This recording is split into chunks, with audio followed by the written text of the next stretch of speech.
All right, folks, settle in because you're about to hear a story that'll keep you glued to your seat and make you forget about whatever snack you're munching on. Welcome to a night where politeness meets unfiltered reality, set against the backdrop of a wedding reception you won't soon forget. This isn't just another tale. It's a trip into a sharp, witty world that even Tarantino might nod at. Our main character, Shannon, who used to be the life of the party, now finds herself utterly drained by social events. They've lost their spark, feeling more like mandatory community service than actual fun. But tonight's different. She's at a wedding, not just any wedding, but one that ties her down through Robert, her significant other, who's good friends with the groom. As soon as she steps inside, the DJ, who must have it out for her, starts blasting songs from her personal, most hated playlist. Each track feels like an inside joke at her expense, and Shannon marvels at the DJ's ability to pick every song that grates on her nerves. Where's Quentin when you need him?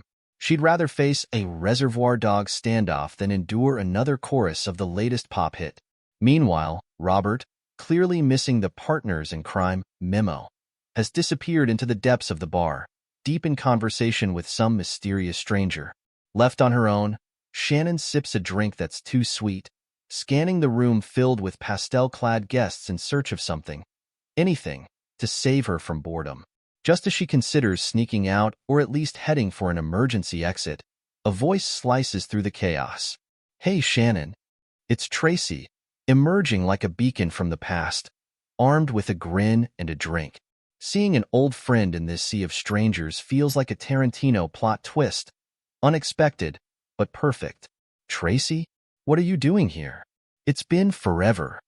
Shannon's surprise gives way to a warm reunion right there on the dance floor, despite the DJ's bad taste.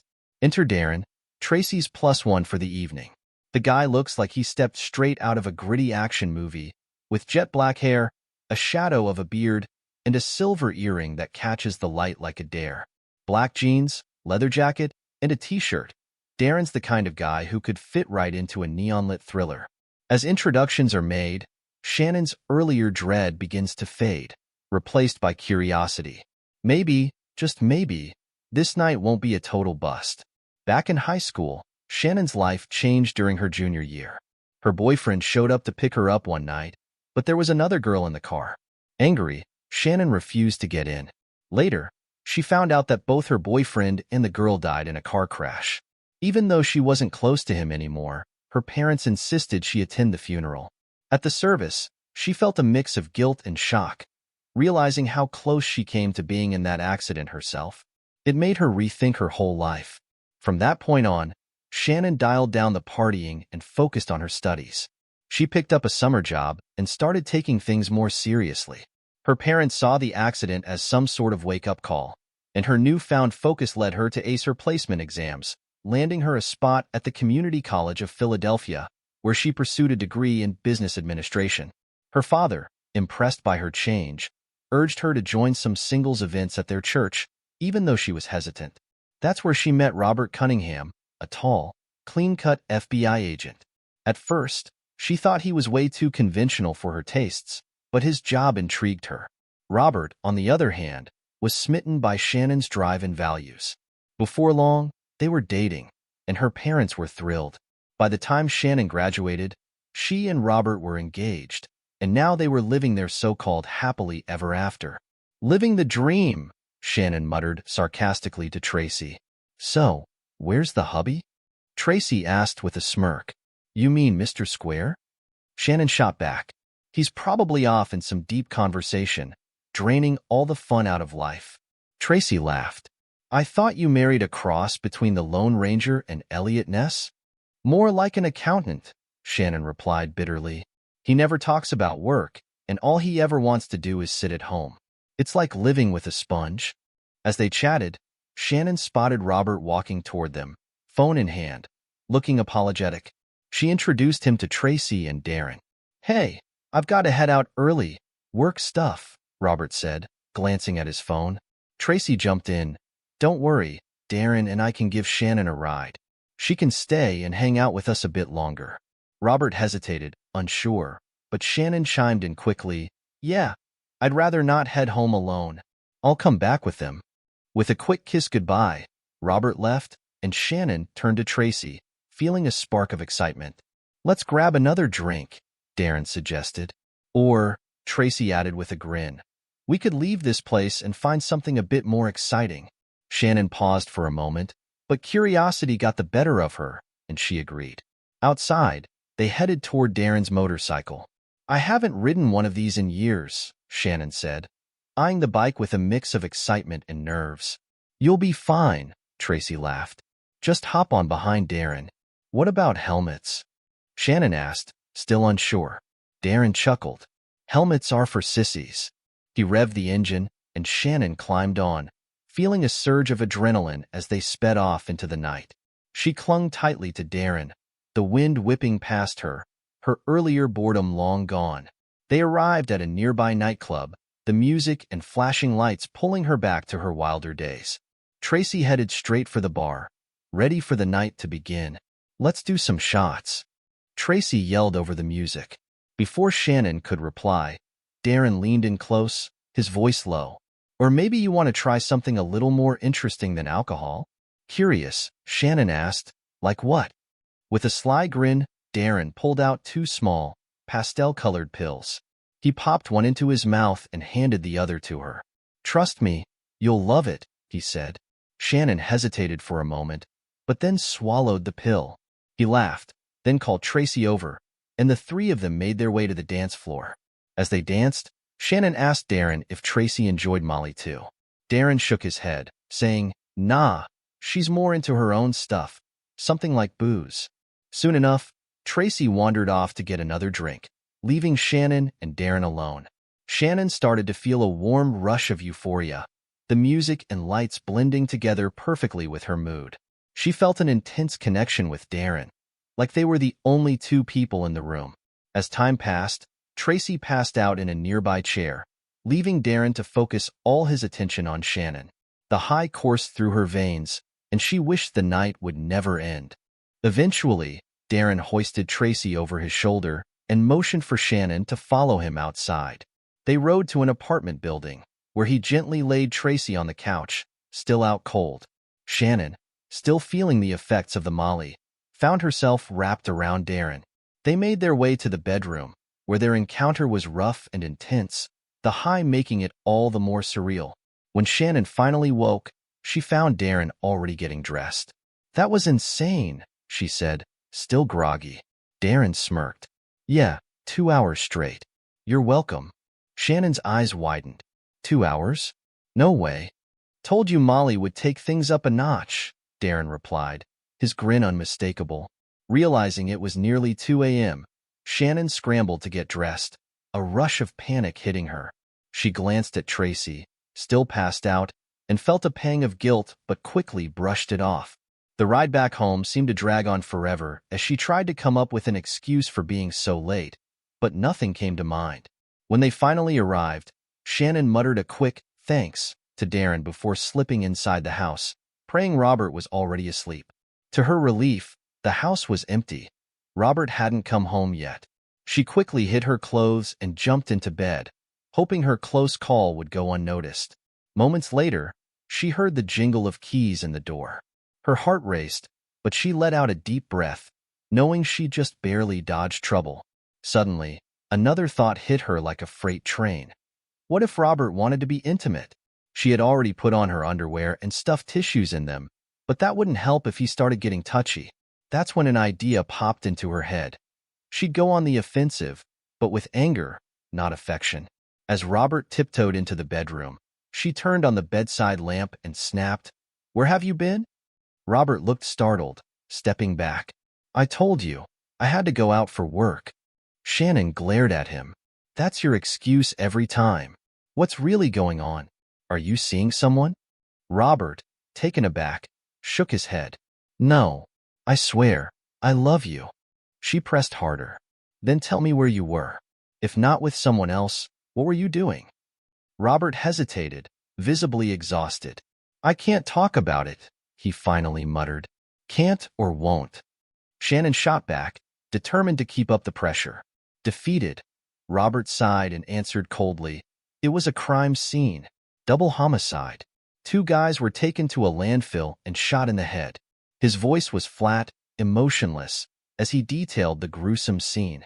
Shannon, satisfied with her little victory, didn't expect the chilling details and felt a knot tighten in her stomach.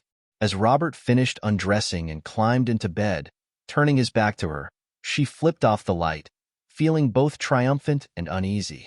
Her plan had worked, but the images of what he described haunted her thoughts, making it impossible to sleep. The next day, Shannon slept in until noon. Robert, still cold toward her, began to warm up as the day wore on, but instead of feeling relieved, Shannon felt a growing sense of boredom. The thrill of Saturday night had faded, leaving her life feeling even duller than before. By Monday, her mood hadn't improved. She dragged herself into work at the Philadelphia School District office, where her business administration degree had landed her a job as an administrative assistant.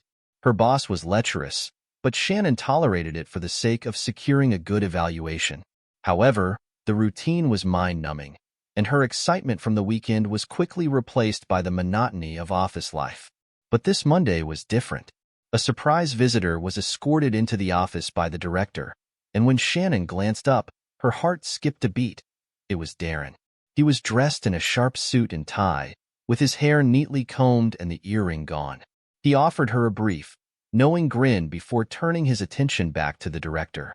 As they entered the office, Shannon's mind raced with memories of their wild night and curiosity about why Darren had shown up here of all places.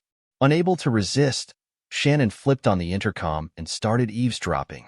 Darren was pitching cleaning and office supplies, of all things. It was hard for her to believe that the same bad boy from the weekend was now a salesman. "We typically give a 10% commission to brokers," Darren explained smoothly, "but I can't offer that directly to you, sir." Shannon could hear the director's interest peak. The conversation continued, and Darren reassured him. "There's no limit on the order size, and the commission stays the same regardless." The director hesitated, clearly intrigued but cautious. "A cashier's check for that amount? I'm not sure if I can approve that." Darren didn't miss a beat. "I know it's unusual, but so is our offer. If it's easier, you can reduce the size of the order. Either way, we'll make sure everything's above board." After a moment of silence, the director agreed, telling Darren to come back before noon the next day to finalize the deal. Shannon quickly turned off the intercom as they exited the office. Darren walked past her without a hint of recognition, but the memories of their time together stayed fresh in her mind. On her way home, Shannon couldn't stop thinking about the bribe she had overheard.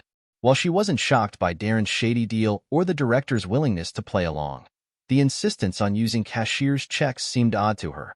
Reporting it crossed her mind, but she quickly brushed it aside, convincing herself it wasn't her problem. Still, thoughts of Darren lingered, and that night, he found his way into her dreams again. The next morning, the director was out of his office bright and early, eagerly waiting to greet Darren like he was some sort of VIP. "No interruptions, Shannon," he barked at her as he ushered Darren inside. As soon as the door shut, Shannon flipped on the intercom again.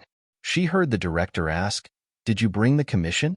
Darren's voice came through the speaker, confident and smooth as ever. "I do," Darren said, handing over the check with a confident smirk. "Here's the cashier's check, just like we discussed." Shannon could almost imagine the director eagerly inspecting the check before nodding in approval. "Everything looks good. Here's our payment and the order amount we agreed upon," the director replied. "Thanks. The same arrangement applies to any future orders as well," Darren added smoothly. "You won't regret this." The director mentioned some made-up luncheon as they wrapped things up, and both men exited the office. Shannon wasted no time, grabbing her coat and rushing out to her car. She drove straight to the rundown apartment building from Saturday night, her mind racing. She waited in her car until Darren showed up. As soon as he appeared, she bolted toward him. "Darren, wait," she called out. He turned, his face surprised but guarded. "Come inside," he said, his voice flat. Once they were inside, Darren crossed his arms, eyes narrowing. "What are you doing here?" "I overheard everything. I know what went down between you and the director," Shannon said, her voice firm. "And?" Darren replied, tilting his head slightly. "Are you planning to turn me in?" No, Shannon said. I don't think you're just some salesman. And I'm pretty sure that check you gave him was fake. Darren grinned, clearly impressed. You're smarter than I thought. Yeah, it was a con. The check was fake, but the one I got from the school district was real, and I've already cashed it. Shannon's eyes widened. But when he tries to cash the fake one and realizes it's worthless, the cops will come after you. That's the beauty of it, Darren said, his smile growing. He can't report me without admitting he took a bribe in the first place. By the time he figures it out, I'll be long gone. Shannon paused, taking it all in. How much to keep me quiet?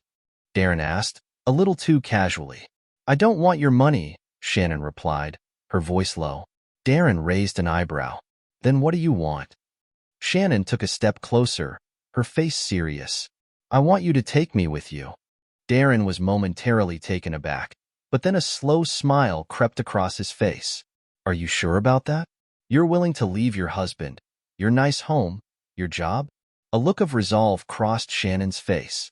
I think I've been waiting for someone like you my entire life, she whispered, kissing him hard.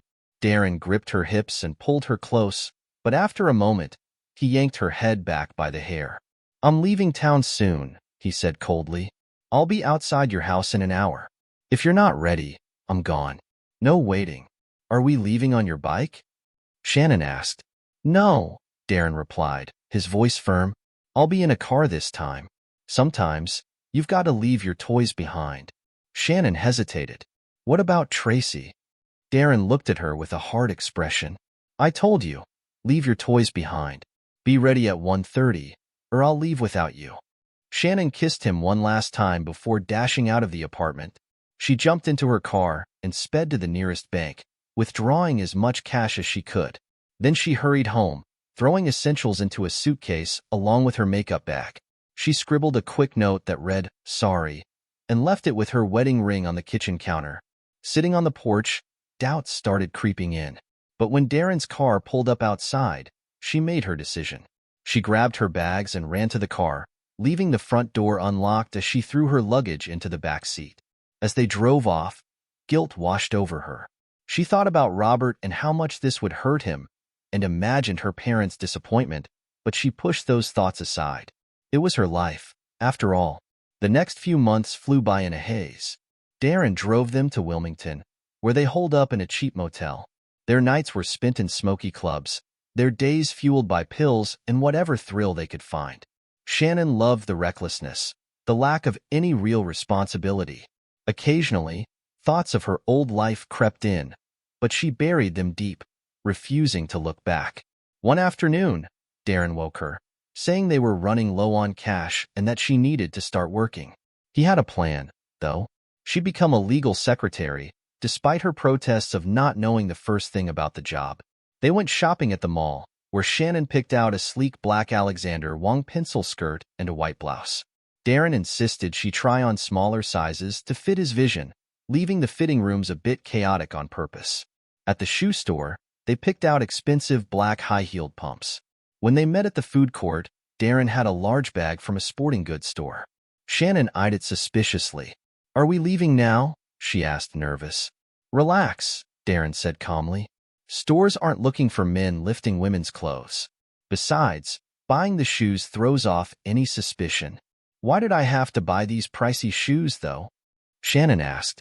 Shoes are a lot harder to steal. They've got tracking chips, Darren explained. Plus, making a legitimate purchase distracts from the other stuff. Despite Darren's reassurances, Shannon felt relief as they finally made it back to the motel. Darren flipped on the Weather Channel, watching it briefly before turning to her. Tomorrow's a good day for a little hunt, he said. Here's the plan.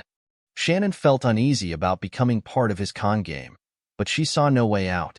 The next day, dressed in her stolen clothes, she walked to DuPont Park. Darren stayed across the street, nodding at her as a man sat down on a bench near the fountain, her target. Excuse me, sir. I think you dropped this, she said sweetly, holding up a plain business envelope. The man, in his late 60s and wearing a worn suit, shook his head. Not mine, he said with a smile. Maybe there's an address inside, Shannon suggested, sitting beside him. She carefully opened the envelope, gasping as she revealed the contents. "It's full of cash." The old man's eyes widened as he counted the money. $50,000, he whispered, holding up the bills, in $100 notes. "Do you think we can keep it?" Shannon asked, leaning closer. The man hesitated, a flicker of temptation in his eyes. "We should probably report it to the authorities, though if it goes unclaimed, we might be able to, well, you know." "My boss is an attorney," Shannon added, drawing him further into the scheme. Shannon pretended to dial a number. "Let me call my boss," she said. Moments later, Darren appeared in a suit, acting every bit the part of a concerned citizen. After quick introductions, Darren made a show of inspecting the envelope of cash. "This is probably drug money," he declared. "We should report it to the police. But typically, the finders get to keep it." Shannon hugged the older man in excitement. "That's amazing," she exclaimed, but Darren added a wrinkle. "The cops will want to see proof we're legit, though. We'll need to show good faith by putting up some of our own money, just to make sure they don't think we're involved in anything shady." "But we're not drug dealers," the older man protested. "Exactly, so let's prove it," Darren replied smoothly. "If we add some of our own money, it'll show them we're on the up and up." Shannon could see the doubt creeping into the man's face, so she quickly jumped in. "That makes sense. How much should we add to prove we're legit?" "Half of what's in the envelope would be perfect," Darren suggested. Shannon nodded eagerly. "I've got over $25,000 in my savings. I'll go get it." "What about you?" she asked, turning to the man. He hesitated, but Shannon pressed him. "We could really use this money, and I'm sure you could too." After a brief pause, the man nodded. "Yeah, I can take out $25,000 from my retirement fund." "Perfect," Darren said. "Each of you should withdraw the money and have the bank seal it in an envelope with the receipt. That way, we can show it to the police and get this done." Shannon smiled at the older man and took his hand. "Let's go." He held her hand as they both headed to their respective banks. Shannon was already back and waiting with her envelope when the man returned, breathing heavily from his rush. Darren took the original envelope, showed the man the $50,000 inside, and then added their sealed envelopes before closing it up. He glanced at his phone, pretending to make a call. After a brief pause, he turned to them both and said, "Looks like there's been an accident holding up the detectives. It'd be safer if we lock the money in your car while we wait." The older man agreed, leading them to his Chevy parked in a nearby garage. As they reached the car, Shannon, accidentally, dropped her phone and made a show of bending down to pick it up, giving Darren the chance to switch the envelopes. Darren then locked the fake envelope full of newspaper into the trunk and reassured them both. "I've got a meeting I need to get to, but the police will be here soon. Just wait by the car." Darren left quickly, and Shannon stayed behind, making small talk with the man about what he might do with the money once everything was sorted out. After a while, she pretended to need the restroom, gave the man a quick kiss on the cheek, and hurried to the nearby bank lobby. She slipped through the building and found Darren waiting for her in the alley with the car idling. "How'd I do?" Shannon asked excitedly as she jumped in. "Like a pro, baby." "Like a pro," Darren replied, laughing. "You should have seen the look on the old guy's face when you bent over." "How long do you think before he realizes the envelope is full of newspaper?" she asked, grinning. "Long after we're gone," Darren said confidently. They both laughed as they sped off toward the motel. Back at the motel, Darren turned to Shannon. "I've got to make a quick trip to the bank. You wait here." "The Bank of Moscow?" Shannon asked, confused. "I've never heard of it." "It's better if you don't ask too many questions," Darren said curtly. "When I get back, we'll go out and celebrate." Shannon sat in the motel room, guilt creeping in as she thought about the old man they had just conned. She tried to justify it by telling herself that he probably had plenty of money stashed away, but the unease lingered.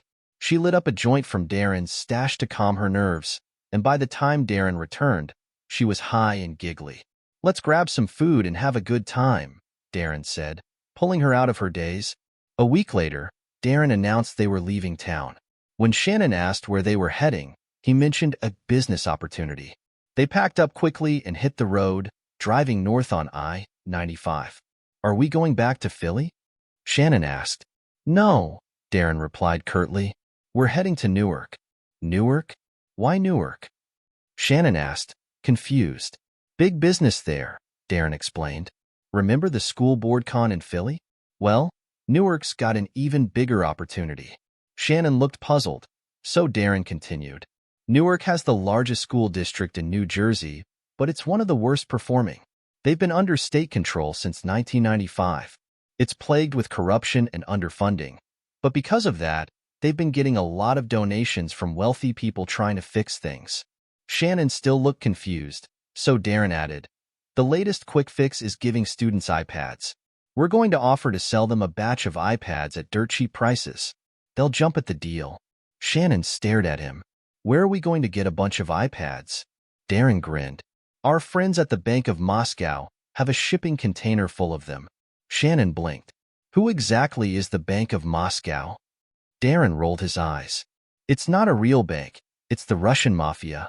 They fund scams and other illegal activities, making money without taking much risk.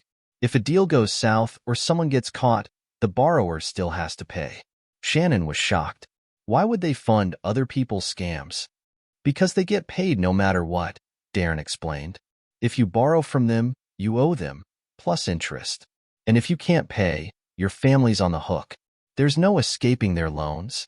But what if the family can't, or won't, pay? Shannon asked, her voice shaky.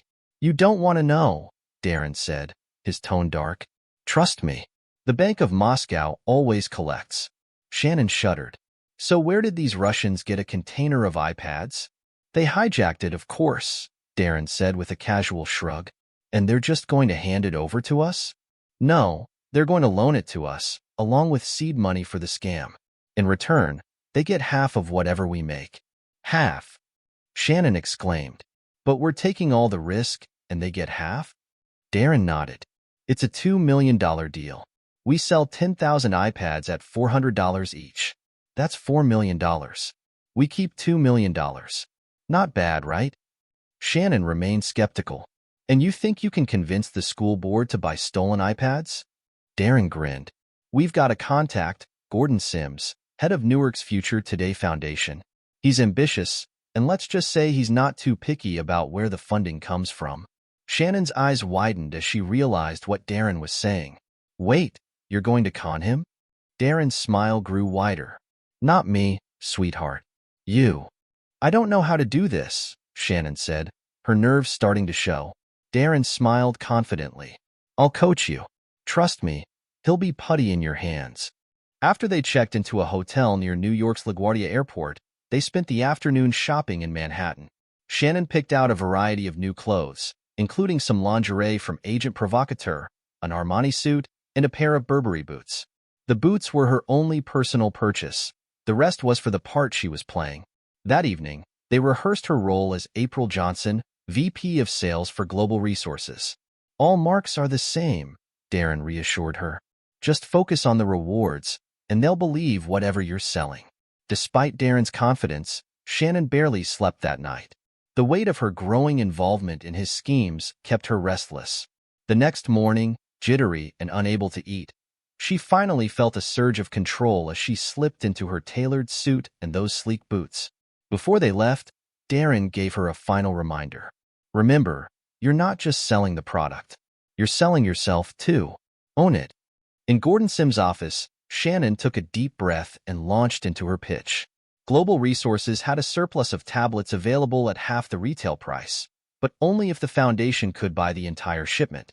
As she talked, she couldn't help but notice Sims was more interested in her than in the product. His eyes followed her every move, especially when she crossed and uncrossed her legs. Feeling a spark of confidence from his gaze, she leaned in a bit more, her blouse falling open just enough to reveal a hint of her lace bra. My company supports visionary leaders, Shannon said, making sure her tone was both professional and seductive. We're willing to contribute 1% of the sale to help jumpstart a campaign. It could really set the stage for something like a mayoral run. Sims was clearly doing the math in his head. $4 million could certainly help, he said slowly. Shannon interrupted, just as Darren had coached her. Not 1% of what you're paying us. I'm talking about 1% of the retail value. Sims' eyes widened. $80,000? he asked, clearly impressed. Shannon smiled. Exactly. Sims seemed lost in thought for a moment before refocusing on her. You've given me a lot to consider, Miss Johnson. I need more time to think about it. Shannon's heart raced, but she maintained her composure. Of course, Mr. Sims. Just keep in mind that we have other interested buyers, and we need to move quickly. Sims nodded. I understand. Let's meet again tomorrow at the same time. Shannon stood, shaking his hand, and made sure to add a little extra sway to her hips as she left the office. Back at the motel, she couldn't contain her excitement. Oh my God, Darren, I think it worked. He barely asked any questions and was more interested in me than the deal. Darren's face lit up. If we pull this off, we'll walk away with $2 million. We can go anywhere, do anything. They kissed passionately, their excitement quickly turning into lust as they tore off their clothes and fell into bed. Later, as they lay together, Darren whispered, Do you miss your old life now? That boring old routine with Robert? Shannon smirked. No, this is exactly what I want. The next day, Shannon put on another sharp outfit, this one even more daring, and walked confidently into Sims' office. Miss Johnson, Sims began. I've thought a lot about your proposal and I find it very appealing. Shannon tried to hide her sense of triumph, but then Sims continued. But I also found something interesting during my research. A few months ago, Philadelphia's school system was scammed by a vendor who never delivered the goods. The purchasing director had accepted a bribe in the form of a fake cashier's check. Shannon's heart sank. He knows. She struggled to maintain her calm, reminding herself of Darren's advice. Sims added, To avoid any similar situations, I'll accept your proposal, but only under 3 conditions. Fail any of them, and the deal is off. Shannon's excitement quickly turned to dread as Sims laid out his demands. First, the campaign contribution needs to be in cash, delivered with the merchandise. How are we going to get $80,000 in cash? Shannon wondered, but she stayed silent, listening. Second, I want to see the merchandise in person before I agree to anything. Still trying to keep her cool, Shannon nodded. And third, Sims leaned back in his chair, his eyes narrowing. You'll spend a night with me at the Meadowlands Hilton. Shannon gasped, standing up abruptly, but she forced herself to stay composed. I didn't expect this, Mr. Sims. I'll need to discuss these conditions with my colleagues. Sims gave her a sly smile. Don't take too long, Miss Johnson. My offer won't be on the table forever. Remember, you said yourself, quick inventory turnover is key. Furious, Shannon stormed out of the office and headed back to the motel. Darren could tell from her scowl that something had gone wrong. What happened? He demanded. Shannon explained Sims' demand for cash, but Darren brushed it off. That's not a problem. I'll talk to the Russians. They've got the container at Port Newark. We can arrange a viewing for Sims. But Shannon's anger only grew. No, I'm not going to sleep with that sleazebag. That's his third condition. Darren's face lit up. He wants to sleep with you? That's great. It means he's hooked. We've got him. Shannon was taken aback. I'm not a prostitute, Darren. I'm not spending the night with him. Darren grabbed her shoulders firmly. Grow up, Shannon. You're already using sex to sell this deal. Now you just have to close it. It's one night. What about us? Shannon asked, tears welling in her eyes. How will you feel about me if I do this? Darren pulled her close, his tone softening. I'll love you even more if you pull this off. This is a huge opportunity. One night doesn't mean anything. Shannon's heart ached, but she wanted to prove herself to Darren and secure the rewards they'd been chasing. Reluctantly, she nodded. Shannon finally agreed, though the decision left a bitter taste. With that out of the way, Darren quickly turned his attention to Sims' other demands, formulating a plan. Now that we've got him hooked, we can use this cash request to our advantage, he said confidently. With Darren's guidance, Shannon called Sims back, agreeing to the terms, including the night at the hotel. When Sims expressed excitement, Shannon added a twist. If you want the campaign contribution in cash, she said smoothly, you'll need to pay for the computers in cash too. Sims exploded, ranting about the impossibility of coming up with $2 million in cash. Shannon muted the call, glancing at Darren, who signaled for her to stay firm. Unmuting the phone, she calmly replied, "If cash is a problem, suggest another solution." After a long pause, Sims suggested Eurobonds instead. "They're as good as cash. We have a significant quantity in our foundation's endowment," he said, trying to sound in control. Shannon relayed this to Darren, who immediately called his Russian contacts. After a tense few minutes, Darren hung up and grinned. "The Russians will accept Eurobonds. We're golden." "What does that mean?" Shannon asked. Darren practically danced around the room. "It means we've got him. He's probably drafting his campaign speech already." Shannon called Sims back to confirm the Eurobonds were acceptable. The deal was on. Her initial thrill was soon replaced by a flood of mixed emotions. Darren's praise made her feel important, but she couldn't shake the feeling that she was just a pawn in his larger scheme. The idea of spending the night with Sims felt like being pushed into prostitution. But despite her reservations, 2 days later, Shannon found herself walking into the Meadowlands Hilton lobby. Dressed in a sleek, dark gray maxi dress with a low back and her designer pumps, she positioned herself strategically, making sure Sims would spot her. As soon as he did, he hurried over, barely able to contain his excitement. Over dinner and far too much wine, Sims bragged endlessly about the Foundation's accomplishments, taking full credit for everything. Shannon feigned interest but found her mind wandering. At one point, she noticed a man who resembled her father, and something shifted in her. In a strange wave of rebellion, her reluctance vanished. She leaned in and suggested they take a bottle of wine upstairs. Sims eagerly agreed. In the elevator, Shannon kissed him aggressively, feeling a strange surge of defiance. Screw them all, she thought. Darren, Robert, even her father. Upstairs, she downed more wine straight from the bottle and began stripping slowly. She took charge of the situation, pushing aside her discomfort in a haze of rebellion. Hours later, Shannon woke up, her head pounding from the wine. She was tangled in the sheets, lying next to Sims. Groggily, she remembered the events of the night. She couldn't help but feel a sense of victory as she thought about the $2 million they were about to score. She drifted back to sleep, dreaming of their future.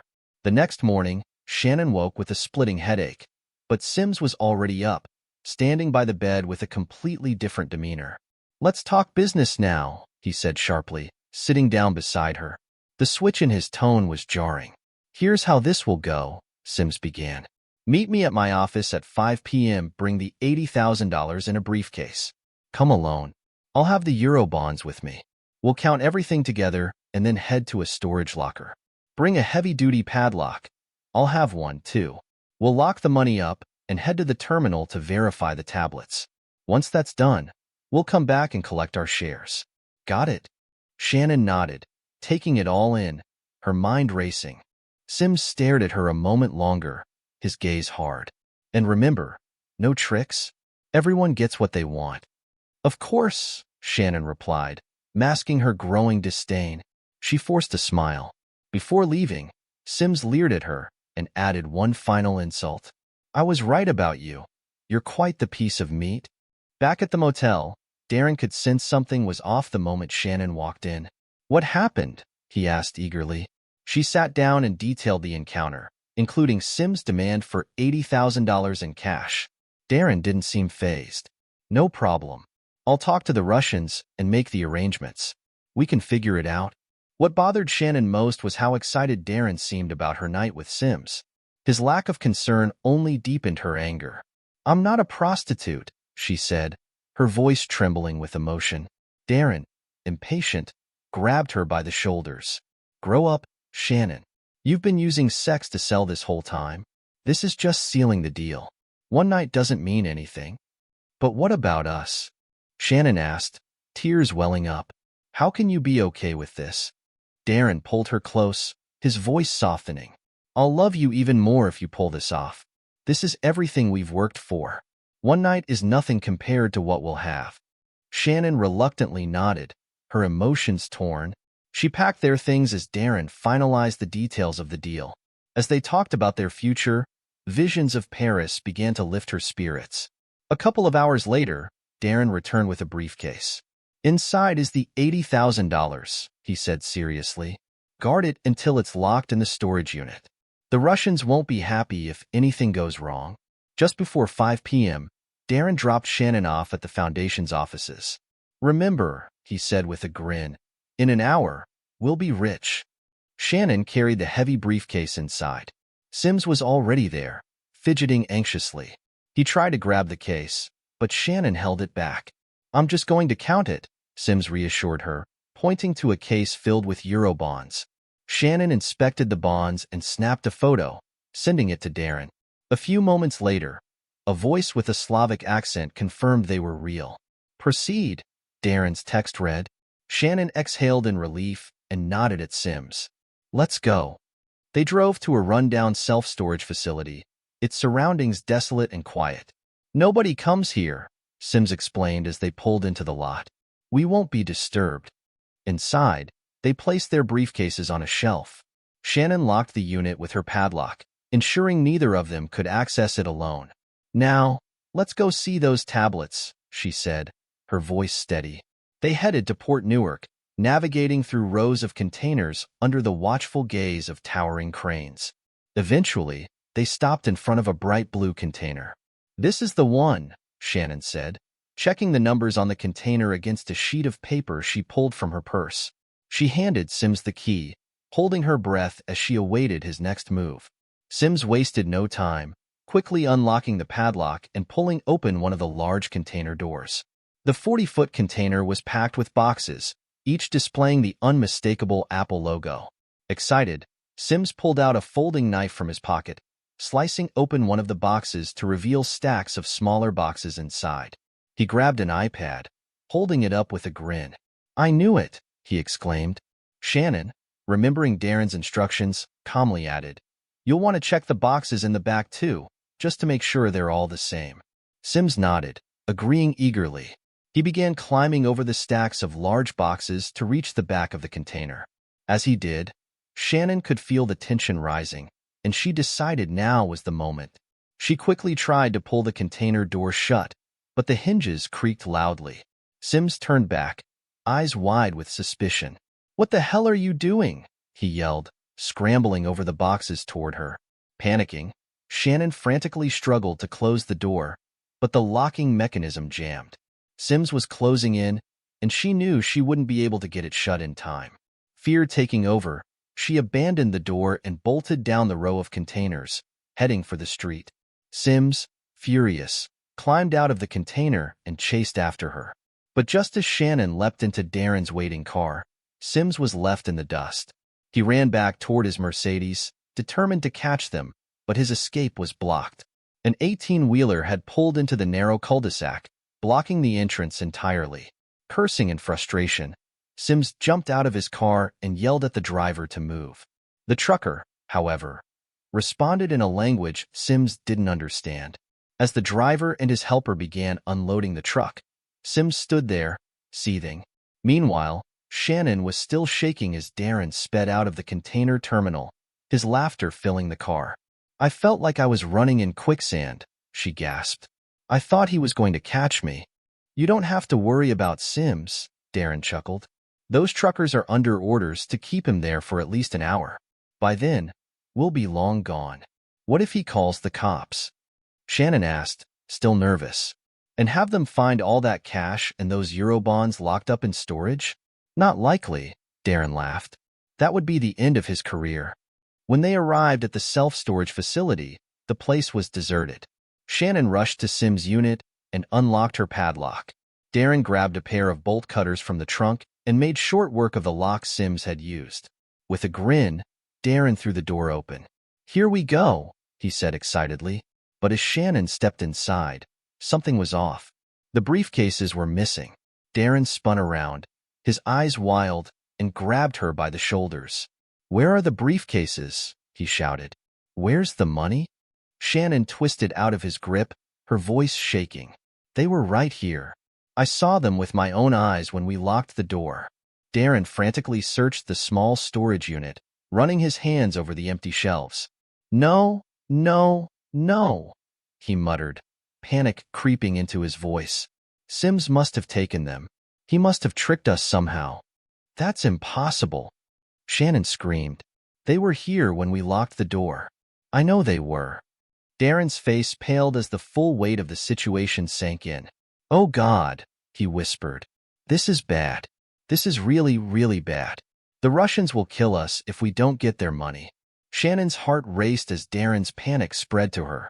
It's not our fault, she cried desperately. Someone must have stolen it. The Russians will understand. They have to. Darren shook his head, his voice low and trembling. You don't understand. These are bad people, Shannon. I've seen what they do to people who owe them money. We're dead. We're as good as dead. No, Shannon shouted, grabbing Darren's arm. We can explain. We can pull another con. Find a way to pay them back. Darren pushed her away violently, causing her to stumble and fall hard onto the concrete floor. Get off me, you idiot, he screamed. Shannon, shocked, lay on the ground, clutching her bruised hip as Darren ran for the car. Wait, she shouted, struggling to her feet, but Darren was already in the driver's seat, starting the engine. Before he could drive away, 2 large black SUVs pulled in, blocking his path. Several burly men in dark suits jumped out, racing toward Darren's car. They yanked him from the driver's seat in a matter of seconds, binding his hands behind him and shoving him into the back of one of the SUVs. Shannon stood frozen, watching in horror as one of the men reached her, his rough hands grabbing her arms and wrenching them behind her back. She gasped as thick plastic ties tightened painfully around her wrists. Helpless, she was pushed toward the other SUV, her mind racing in terror. Once inside, another plastic band was wrapped tightly around her ankles, immobilizing her completely. In the chaos, she glanced at Darren, just in time to see a burlap sack being pulled over his head. Her breath caught in her throat. Her vision went dark as rough cloth was yanked over her own face, plunging her into panic. I'm sorry, Shannon cried, her voice muffled beneath the burlap. Please, we can fix this. But a rough voice ordered her to be quiet, and fear quickly silenced her. As the car sped off, Shannon's mind flashed back to the night Robert had described the mob execution he'd investigated, the night she first met Darren. The gruesome details of that double murder haunted her now. She could almost feel the cold steel of a gun pressed to her head, her face about to be blown off inside the suffocating burlap sack. Tears streamed down her cheeks, and she could barely breathe as sobs racked her body. Desperately, Shannon's mind searched for a way out. Maybe someone will see us, report it to the police, she thought. But then she remembered the tinted windows of the SUVs. No one would see anything. This isn't fair, she thought, drowning in self-pity. I'm not a bad person. But as the SUV sped into the night, it seemed that fairness had long abandoned her. I don't deserve to die, Shannon thought, her mind racing.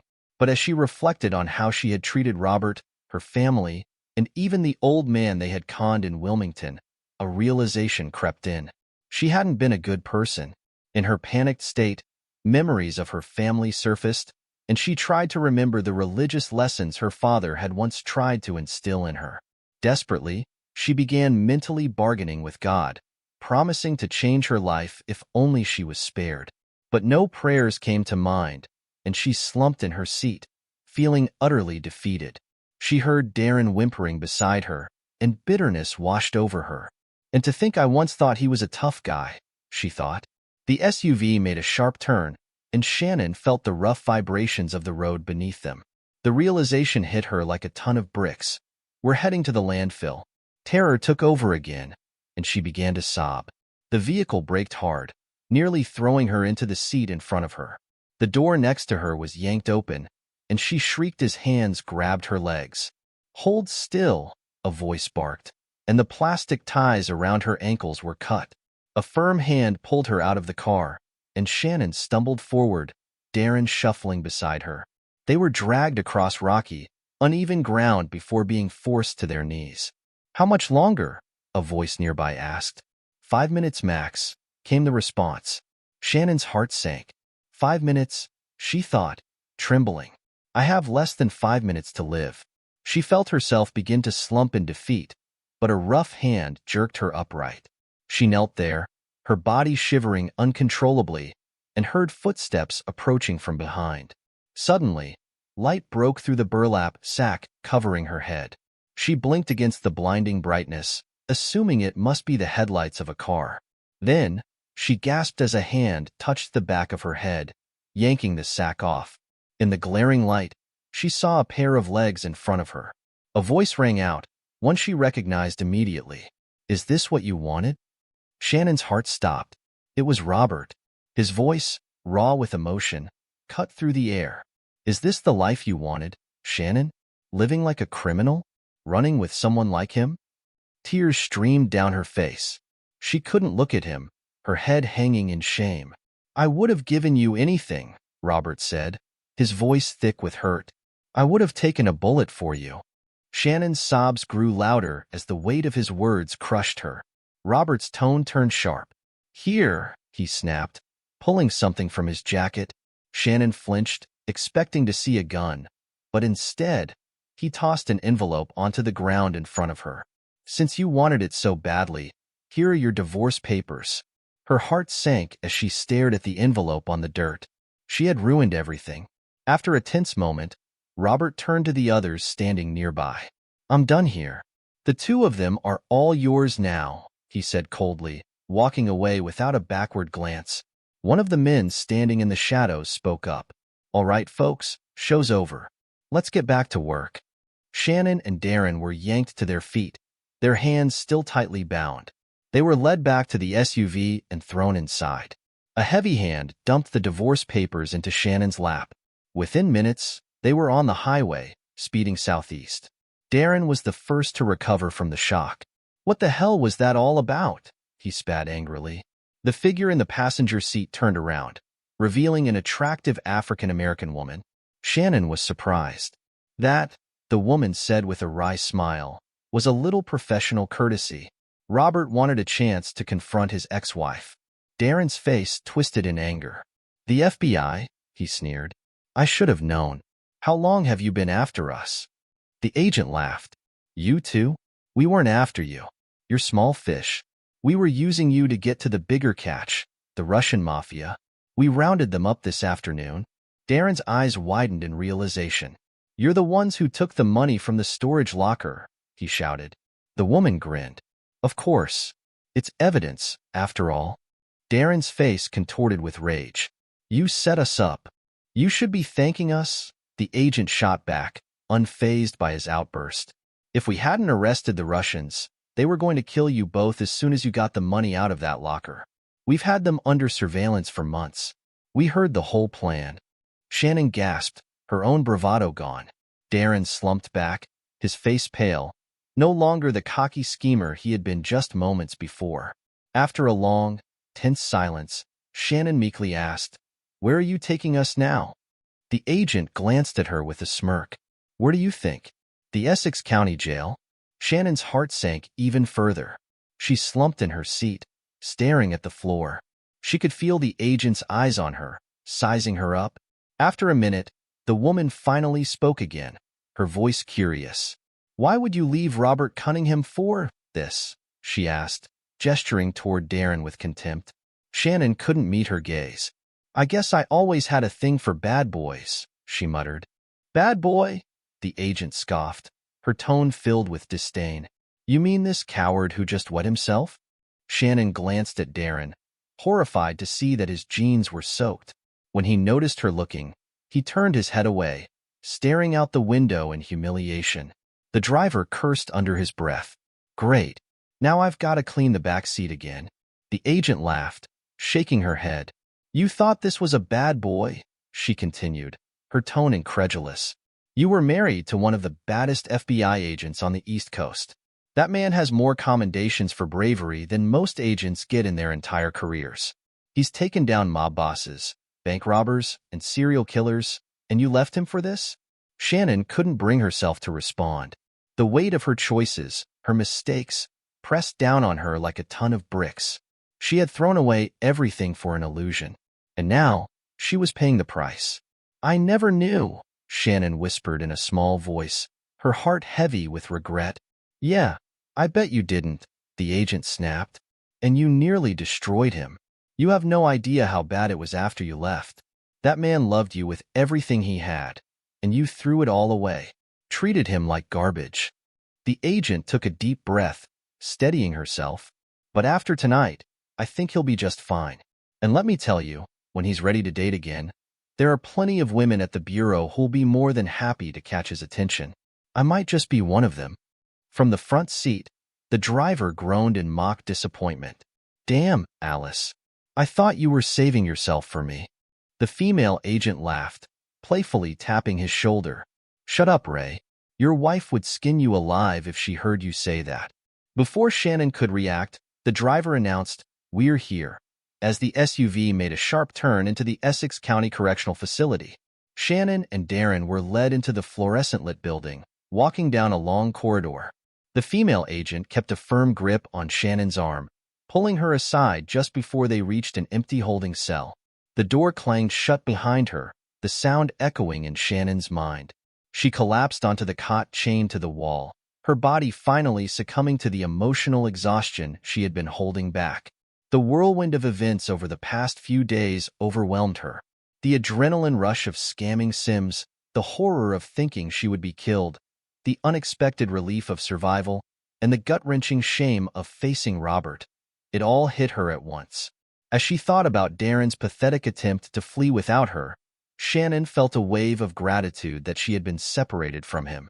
Even if he hadn't tried to abandon her, the Russians would have killed them both. How could I ever have thought running away with him was a good idea? She berated herself. The female agent's words about Robert echoed in her mind. She thinks he's a hero, Shannon marveled. She thinks he's hot. A sudden clang in the building snapped Shannon out of her thoughts. The sight of the bars on the door reminded her of the grim reality she now faced. Years in prison, no one to blame but herself. The weight of that truth crushed her. Suddenly, the female agent reappeared, unlocking the cell door and motioning for Shannon to follow her. "Come on," she said briskly. Confused, Shannon got up and followed her down another corridor that led to an exit. When the agent opened the door, cool night air washed over Shannon's face. They were outside, in the parking lot, where a car sat waiting with the engine running. "What's happening?"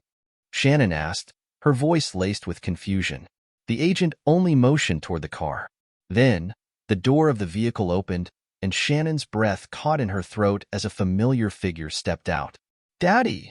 she cried in disbelief, tears already forming in her eyes. It was her father.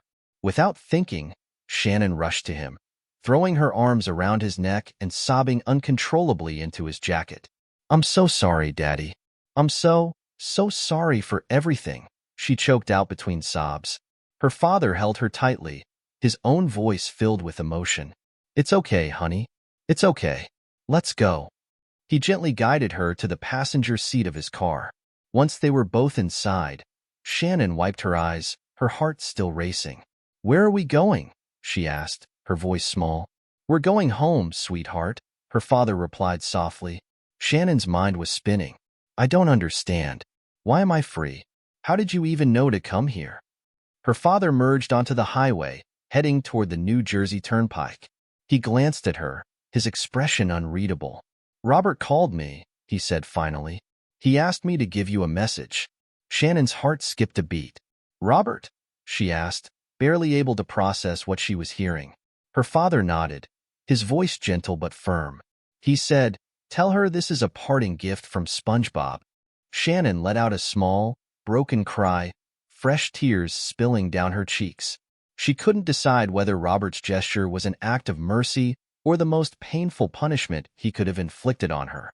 As the car sped down the highway, Shannon sat in silence, overwhelmed by the weight of her unexpected and undeserved freedom. Whether it was a final act of kindness or a message to remind her of all she had thrown away, she couldn't escape the bitter truth. Robert had saved her one last time, and she would have to live with that for the rest of her life.